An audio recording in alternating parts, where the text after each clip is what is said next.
আসসালামু আলাইকুম ওয়া রাহমাতুল্লাহি ওয়া বারাকাতুহু। সম্মানিত দর্শক সকলকে স্বাগত জানাচ্ছি বিআর মাসুদ ইনফোর আরো একটা ইনফরমেটিভ ভিডিওতে। প্রিয় দর্শক, আপনারা নিশ্চয়ই থাম্বনেল দেখে বুঝতে পেরেছেন যে ভালো কোনো একটা নিউজ হয়তো আছে। হ্যাঁ বন্ধুরা, আমি লাস্ট ২ দিন আগেও আপনাদেরকে একটা ভিডিওতে বলেছিলাম যে ভারতের ভিসা নিয়ে খুব বড় কোনো সুখবর না হলেও মোটামুটি একটা ছোটখাটো সুখবর আছে। তবে আজকে যেটা বলবো যে গত দিনের চাইতে আরো একটু ভালো খবর।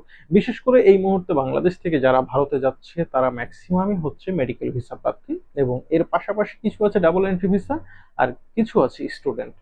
তো স্টুডেন্ট ভিসার ক্ষেত্রে কোনো পরিবর্তন আসেনি, যদিও বা অফিসিয়ালি ইন্ডিয়া কখনোই বলেনি যে বাংলাদেশিদেরকে তারা স্টুডেন্ট ভিসা দিবে না, বাট স্টুডেন্ট ভিসা কিন্তু আনঅফিসিয়ালি বন্ধ বলতে হবে। আর সাথে ডাবল এন্ট্রি ভিসা খুবই কম দিচ্ছে, শুধুমাত্র ঢাকা সেন্টারেই কিছু হচ্ছে। এছাড়া ঢাকা আইভ্যাক সেন্টারের বাইরে তেমন একটা হচ্ছে না, দুই একটা হলেও হতে পারে। তো এই হচ্ছে আহ, মানে ট্যুরিস্ট ভিসা আর ডাবল এন্ট্রি ভিসা এবং স্টুডেন্ট ভিসার আপডেট।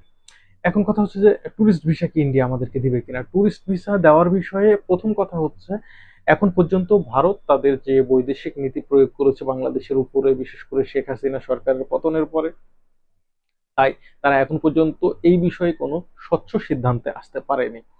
এখন কথা হচ্ছে যে তাহলে মেডিকেল ভিসার অবস্থা কি। দেখুন ভাই, পরিবর্তন যতটুকু এসেছে এই মেডিকেল ভিসাতেই পরিবর্তনটা এসেছে। মেডিকেল ভিসায় পরিবর্তনের বিষয়টা হচ্ছে এমন যে বাংলাদেশিদেরকে যদি এই মুহূর্তে মানে একদমই মানে যে অবস্থায় গেছিল, প্রতিদিন 10টা 15টা বা 50টা 100টা স্লটে মানে নিয়ে ঠেকিয়ে দিয়েছিল। এতে হচ্ছিল যে ভারতের যে সমস্ত আইভ্যাক সেন্টার গুলো বাংলাদেশের যে বিভিন্ন ভিআইপি জায়গায় ছিল, এতে তাদের ভাড়ার টাকাই উঠছিল না। এরকম একটা পজিশন দাঁড়িয়ে গিয়েছিল। অনেকে ধারণা করছিল হয়তোবা যমুনা ফিউচার পার্কে তাদের যে আইভ্যাক অফিস আছে সে ভাড়ার টাকায় উঠবে না, তাদেরকে এখান থেকে অফিস সরিয়ে নিতে হবে।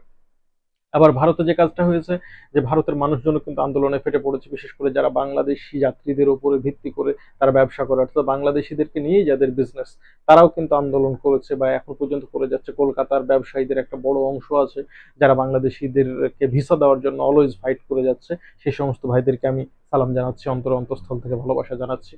তারা বরাবর চেয়েছে এবং ভারতের কিছু মিডিয়া আছে স্পেশালি, তারা বারবার হাইলাইটস করার চেষ্টা করেছে যে বাংলাদেশিরা না যাওয়াতে ভারতের কোন কোন সাইটগুলো ক্ষতিগ্রস্ত হচ্ছে, কোন কোন এলাকাগুলো ক্ষতিগ্রস্ত হচ্ছে, কোন কোন ব্যবসায়ীরা ক্ষতিগ্রস্ত হচ্ছে। তারা বরাবর কিন্তু কেন্দ্রীয় সরকারের কাছে একের পর এক আবেদন জমা দিয়েছে, কিন্তু কেন্দ্র থেকে সেভাবে কোনো সাড়া মেলেনি।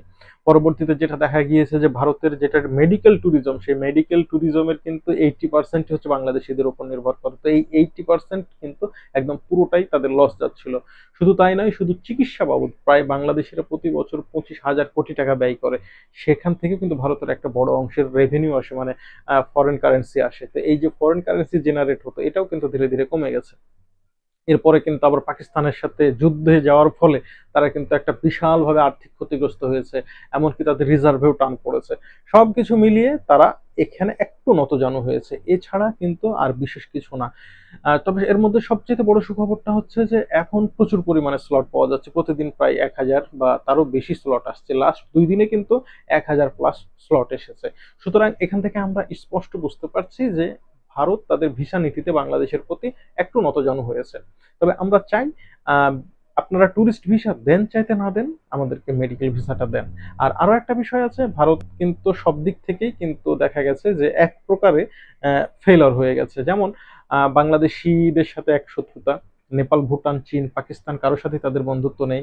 এই পাকিস্তানের সাথে হামলা নিয়ে তারা বেসিক্যালি পাশে কাউকে পায়নি, একমাত্র ইসরায়েল ব্যতীত।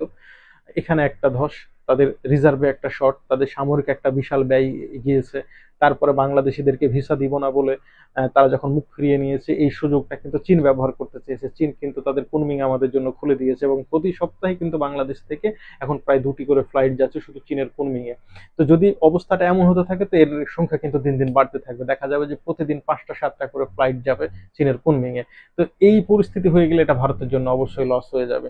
তো ভারত চাচ্ছে না এই লসটা করতে, যার জন্য তারা ধীরে ধীরে এই আইভ্যাক সেন্টার গুলো খুলে দিচ্ছে। তবে আমি যদি ভুল না করি, হয়তো বা খুব দ্রুতই বাংলাদেশে যতগুলো তাদের 16টা আইভ্যাক আছে, হয়তো প্রত্যেকটা আইভ্যাকই দ্রুত খুলে দিবে এবং সেখানে ভিসা কার্যক্রম চালু করবে।